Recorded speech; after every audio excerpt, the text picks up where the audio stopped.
하나님께서 오늘 우리에게 주신 말씀은 에스겔 47장 1절에서 12절 말씀입니다. 에스겔 47장 1절에서 12절 말씀입니다. 봉독하겠습니다. 그가 나를 데리고 성전 문에 이르시니 성전의 앞면이 동쪽을 향하였는데 그 문지방 밑에서 물이 나와 동쪽으로 흐르다가 성전 오른쪽 제단 남쪽으로 흘러내리더라. 그가 또 나를 데리고 북문으로 나가서 바깥길로 꺾여 동쪽을 향한 바깥문에 이르시기로 본즉 물이 그 오른쪽에서 스며 나오더라. 그 사람이 손에 줄을 잡고 동쪽으로 나아가며 천척을 측량한 후에 내게 그 물을 건너게 하시니 물이 발목에 오르더니 다시 천척을 측량하고 내게 물을 건너게 하시니 물이 무릎에 오르고 다시 천척을 측량하고 내게 물을 건너게 하시니 물이 허리에 오르고 다시 천척을 측량하시니 물이 내가 건너지 못할 강이 된지라. 그 물이 가득하여 헤엄칠 만한 물이요 사람이 능히 건너지 못할 강이더라. 그가 내게 이르시되 인자야 내가 이것을 보았느냐 하시고 나를 인도하여 강가로 돌아가게 하시기로 내가 돌아가니 강 좌우편에 나무가 심이 많더라.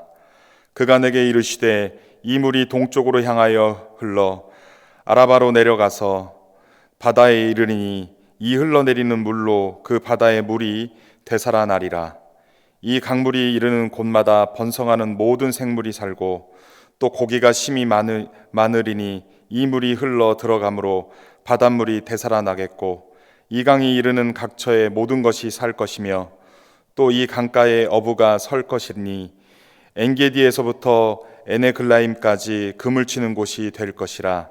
그 고기가 각기 종류를 따라 큰 바다의 고기같이 심이 많으려니와 그 진펄과 개펄은 되살아나지 못하고 소금 땅이 될 것이며 강 좌우가에는 각종 먹을 과실나무가 자라서 그 잎이 시들지 아니하며 열매가 끊이지 아니하고 달마다 새 열매를 맺으리니 그 물이 성소를 통하여 나옴이라.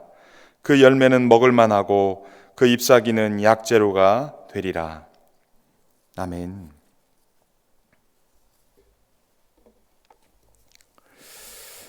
하나님께서는 40장부터 42장에서 회복될 성전을 구체적으로 보여주시고 43장에서 성전에 임재하시고 44장에서 제사장에게 그리고 45장, 46장에서 통치자에게 가르침을 주셨습니다. 그렇다면 오늘 본문 47장에서는 회복된 이스라엘 공동체에게 어떠한 말씀을 주십니까? 1절에서 환상 가운데 에스겔을 안내하는 자는 에스겔을 데리고 성전문에 이릅니다. 그런데 그 성전문의 문지방 밑으로부터 물이 흘러나와 동쪽으로 흐르다가 남쪽으로 흘러내립니다.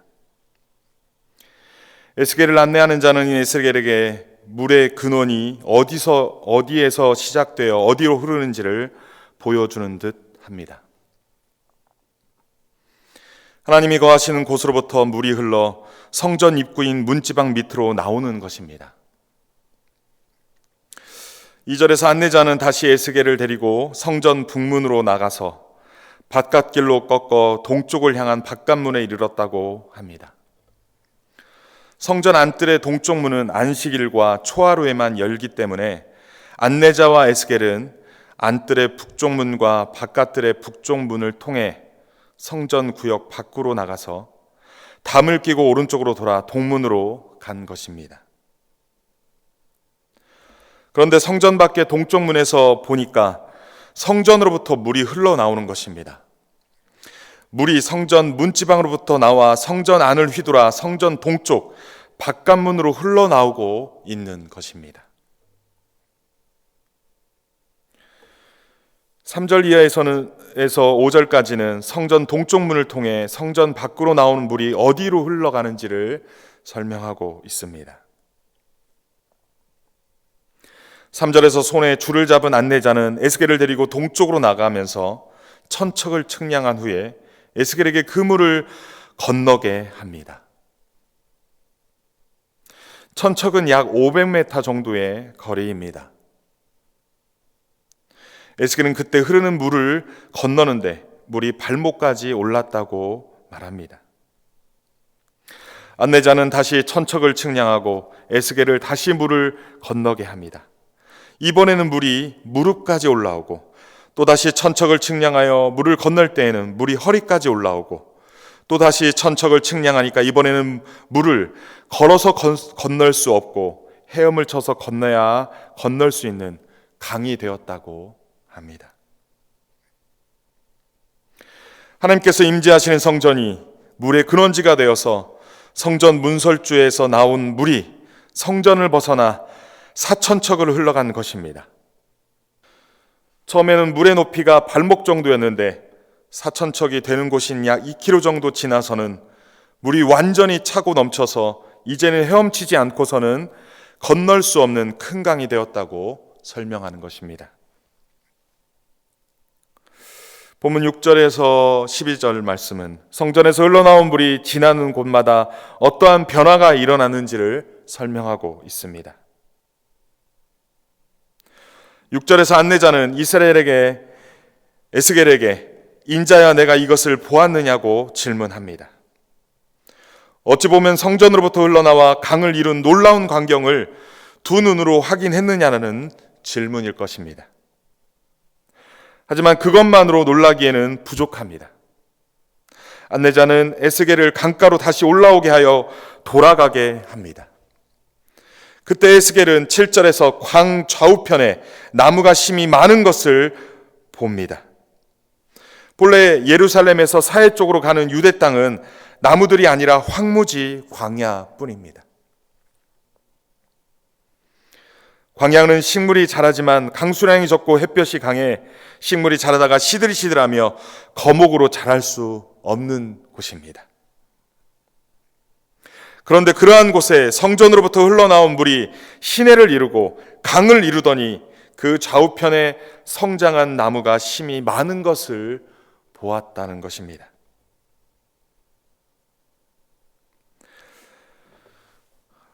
8절부터 10절에서 안내자는 에스겔에게 말을 합니다. 이 물이 동쪽으로 향하여 흘러 아라바로 내려가서 바다에 이를 것이라고 합니다. 여기서 아라바는 사해를 가리킵니다. 생물이 살 수 없는 죽은 바다를 가리킵니다. 그런데 이 물이 그 사해 바다에 흘러내려 그 물로 그 죽은 바다의 물이 되살아날 것이라고 말합니다. 이 강물이 이르는 곳마다 물이 살아나서 번성하고 모든 생물이 살 것이라고 합니다. 그리하여 물고기들도 심이 많아질 것이라. 그래서 그 물고기를 잡아 생기를 유지하는 어부들이 생겨날 것이라 말합니다. 얼마나 고기가 많은지 갈릴리 호수에서나 있을 법한 고기를 잡기 위해 그물까지 칠 것이라고 말하고 있습니다.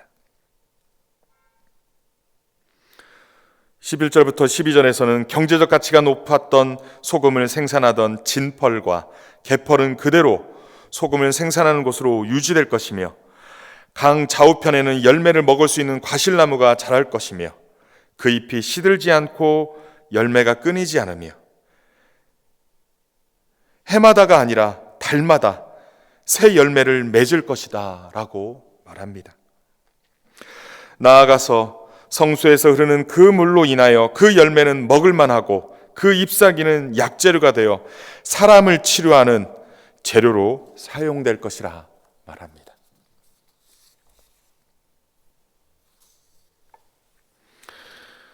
오늘 본문 47장 10절에서 12절 말씀은 하나님께서 성전에 임재하심으로부터 나타나는 하나님의 영광의 능력을 소개하는 것입니다. 하나님께서 임재하시는 성전으로부터 나온 물은 생명의 근원이 되어 모든 것을 살려냅니다. 하나님을 떠나면, 하나님을 버리고 다른 우상을 섬기며 세상으로 나아간다면 광야와 같은 불모의 땅을 맞이합니다. 그런 땅은 생명이 살 수 없는 죽음의 땅으로 변해버립니다. 하지만 하나님께서 임재하시며 다스리시는 곳에서는 생명이 살아납니다. 시들시들 죽어가는 생명들이 힘을 되찾습니다. 그뿐만 아니라 생명이 살 수 없는 죽은 바다라 할지라도 하나님의 임재와 다스리심이 거하는 곳들은 살아납니다. 죽은 것들까지도 그 생명을 얻어 살아납니다. 우리 하나님은 생명의 근원이십니다. 하나님의 임재와 다스리심이 있는 곳에는 풍성함으로 가득합니다. 모든 죽은 것이 되살아날 뿐 아니라 모든 생물이 죽은 바다 가운데 풍성하여져서 물고기가 힘이 많아져 그물을 칠 정도가 되며 과일나무마다 열매가 풍성하여 달마다 새 열매가 맺혀질 것입니다. 뿐만 아니라 하나님의 풍성한 은혜는 그 잎사귀도 버리지 않고 병을 치유하는 약재료로 쓸 만큼 넘칠 것이다 라고 말씀합니다. 하나님으로부터 나오는 생명력은 넘치는 은혜와 은총으로 풍성함을 누릴 것임을 증거하고 있습니다. 따라서 우리 하나님은 풍성함의 근원이 되십니다. 오늘 본문에서 우리 하나님은 어떤 분이십니까? 하나님께서 임재하시고 제사장과 통치자에게 가르치심을 주시고 그 다음 오늘 본문에서 하나님의 축복이 강물처럼 임하실 것을 말씀하십니다. 우리 하나님은 생명의 근원이십니다. 하나님을 떠나고 하나님의 임재가 없는 곳에는 흑암과 황폐함과 죽음밖에는 없습니다. 하지만 하나님으로부터 흘러나오는 생수의 강으로 죽은 것들이 되살아나듯이 하나님은 입으로부터 흘러나오는 생명의 말씀으로 모든 죽어가는 것들이, 모든 죽은 것들이 생명을 되찾을 수 있습니다. 마른 뼈에 생기가 들어가 새 창조가 일어나듯이 하나님의 성령으로 죽어가던 생명들이 되살아나며 죽은 생명들이 되살아날 것임을 선포하고 있습니다.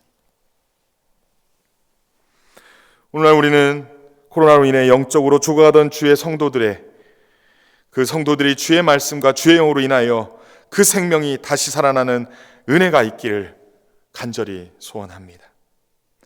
함께 모여 예배하지 못하여 현장 예배에 갈급해하는 많은 심령들마다 주님의 말씀과 주의 성령의 은혜로 솟게 되는 은혜가 있기를 축원합니다. 주의 말씀과 주의 성령을 구하는 이 하루가 됩시다. 하나님의 임재와 다스리심이 충만한 이 하루가 되기를 주께 간구합시다.